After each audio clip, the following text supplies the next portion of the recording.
સિદ્ધપુર નગરપાલિકાના કારોબારી chairman Rashmi Jitendra Kumar Dave news for ઇન્ડિયાના માધ્યમથી આપ સૌને દીપાવલીની શુભકામનાઓ પાઠવું છું. સિદ્ધપુર કેબિનેટ મંત્રી શ્રી પરબતસિંહજી રાજપૂત, માનનીય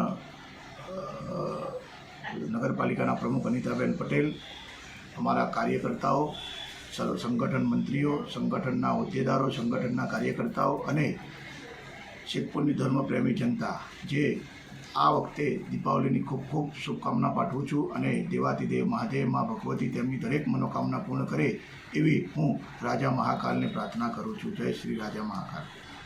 આવનાર આપણું નવું વર્ષ શુભકાય જાય અને દરેક લોકોનું સ્વાસ્થ્ય સારું રહે, સમૃદ્ધિ રહે અને સૌ પ્રગતિ કરે એવી મારી પ્રાર્થના.